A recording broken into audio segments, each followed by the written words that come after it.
सभी साथियों को नमस्कार, राम राम और खमागणी। तो आप सभी विद्यार्थियों का हमारे YouTube चैनल पर हार्दिक स्वागत है। आज हम कक्षा 8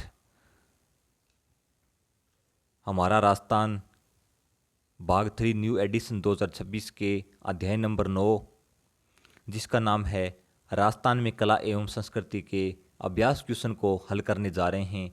तो चलिए शुरुआत करते हैं पहले क्वेश्चन से। पहला क्वेश्चन है,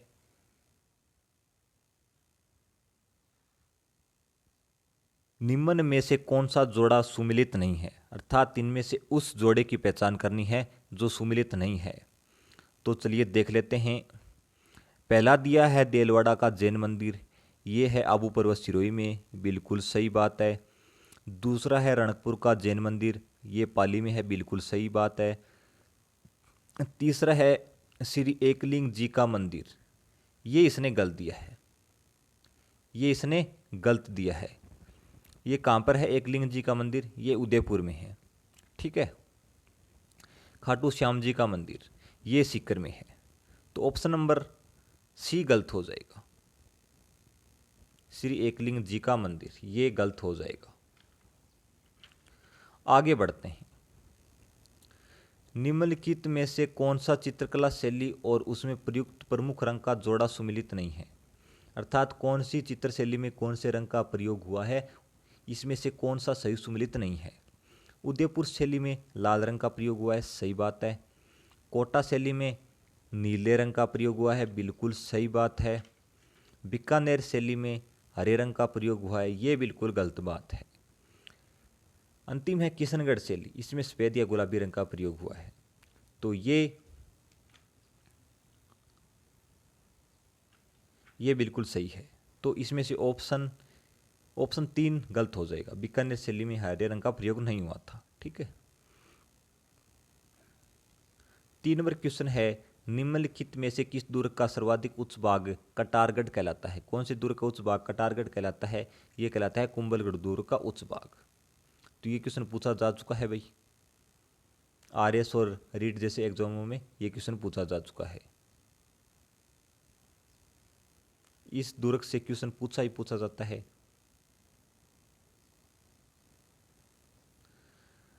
अगला है रिक्त स्थानों की पूर्ति कीजिए। तो रिक्त स्थानों की पूर्ति करनी है।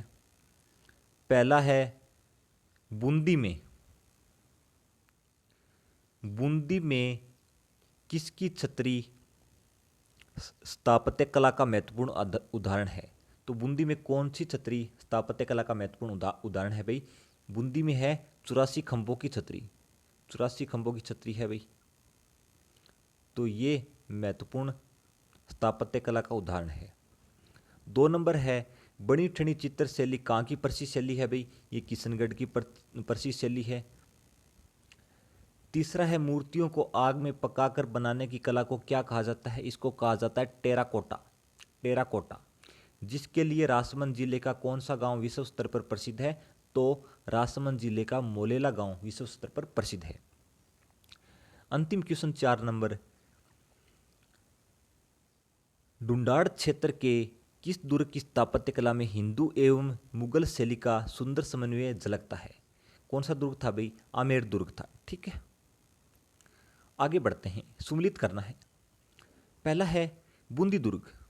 बूंदी दुर्ग के बारे में देखते हैं कौन सा कथन इनमें से सही है। तो पहले का ये सही है। इसका निर्माण किसने करवाया था भाई? राव बरसिंह ने करवाया था 1354 ईस्वी में। किसने करवाया था? राव बरसिंह ने करवाया था 1354 ईस्वी में। क्वेश्चन नंबर 2, लोहागढ़ दुर्ग। लोहागढ़ दुर्ग मिट्टी की दोहरी प्राचीन के कारण क्या कहलाता है? मिट्टी का दुर्ग कहलाता है लोहागढ़ का दुर्ग। तीसरा है विजय स्तंभ। विजय स्तंभ क्या है? 9 खंडों का स्मारक जिसे भारतीय मूर्तिकला का शब्दकोश कहा जाता है। अंतिम क्वेश्चन है गागरोन का जल दुर्ग। गागरोन का जल दुर्ग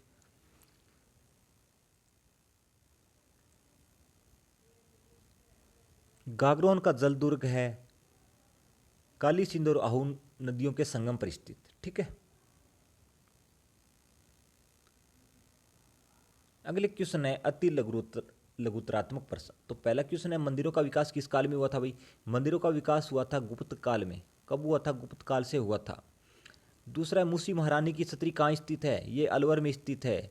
बार बार इस क्वेश्चन को पूछा गया है, तो मोस्ट इंपॉर्टेंट रहेगा ये क्वेश्चन भी आने वाले एग्जाम्स के लिए। तीसरा है विजय स्तंभ का निर्माण किस शासक ने करवाया था, पूछा जा चुका है, तो ये करवाया था महाराणा कुंभा ने। अब क्या बताना है, राजस्थान के प्रमुख दुर्गों के नाम बताइए और किन्हीं 2 दुर्गों का वर्णन कीजिए। तो राजस्थान के प्रमुख प्रमुख दुर्ग कौन कौन से हैं ये तो आपको पता ही होगा। चलिए बात कर लेते हैं। तो मुख्य दुर्ग है लोहागढ़ दुर्ग हो गया, रणथंभौर दुर्ग हो गया, जालोर दुर्ग हो गया, चित्तौड़गढ़ दुर्ग हो गया, कुंभलगढ़ दुर्ग हो गया, आमेर दुर्ग हो गया, और भी है जैसे मेहरानगढ़ दुर्ग जो है जोधपुर में,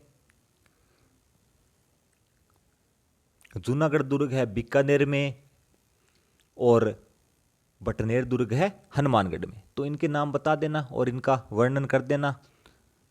तो ये पेज नंबर 60, 61, 62 पर दिया हुआ है, वहाँ पर अच्छी तरीके से आप याद कर लेना, ठीक है। अगला है राजस्थान में संगीत कला पर टिप्पणी लिखनी है भाई, संगीत कला पर टिप्पणी। तो राजस्थान में प्राचीन काल से ही संगीत का प्रचलन रहा है, ठीक है।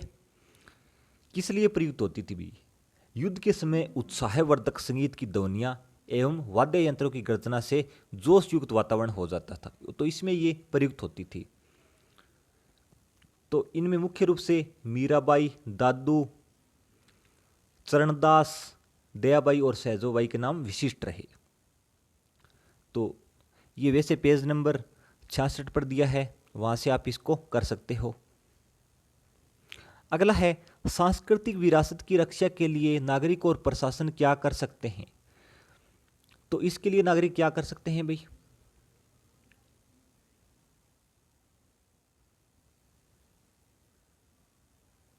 अर्थात हमें साफ सफाई का विशेष तौर से ध्यान रखना चाहिए, ठीक है।